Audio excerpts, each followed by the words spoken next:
Now let's turn to Hong Kong where, well, the situation there is continuing to escalate. The city's international airport forced to cancel all departures after the disruption that we've been seeing over the weekend caused by thousands of anti-government protesters.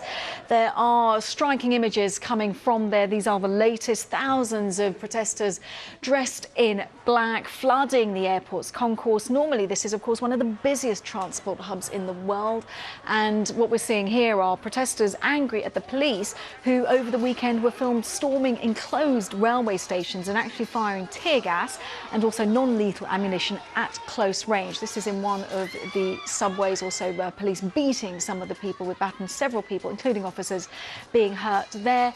The protesters also getting rather more fractious as well, hitting back as well, using water hoses, throwing petrol bombs.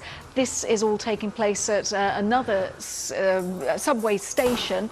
Now, the dozens of protesters were arrested throughout all of this. Police are saying that they seized weapons, things like batons, things like slingshots, hammers, and this is what the police were saying about the use of force.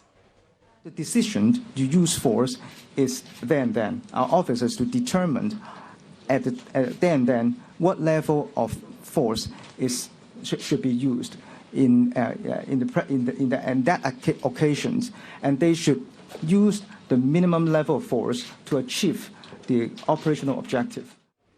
So let's compare what the police were saying to what the protesters have been saying. The protesters are repeatedly being called and treated like cockroaches by the police. Such dehumanization is a psychological manipulation that was once used by Hitler's regime to sanction and justify the genocide of the Jews who were duly dehumanized by the Nazi.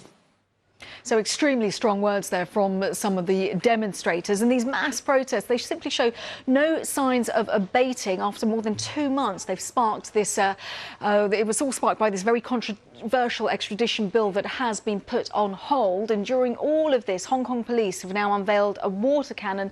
This is their new tool to combat the protests. Chinese authorities haven't actually physically intervened yet to quell the unrest, but they are using their strongest language to condemn violent protesters.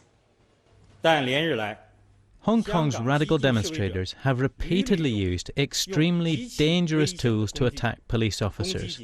This already constitutes a serious violent crime and also shows the first signs of terrorism emerging. This wantonly tramples on Hong Kong's rule of law and social order. Now, demonstrators are accusing Hong Kong police of dressing up as protesters to incite and commit violence that they are then framing the protesters for. Hong Kong police are simply denying this, but they have admitted using undercover police officers to make surprise arrests. And if you have a look at this video, you can see a man wearing the kind of signature outfit, the clothing of the protesters, but he is actually helping to arrest someone. And this footage was taken by a reporter for the Hong Kong Free Press. There's been support, I have to stress, for the police too. This hashtag is trending on social media, and if we get it up, if it's translated into "I am giving the Hong Kong police oil," which basically means that I am supporting the Hong Kong police. So support on both sides.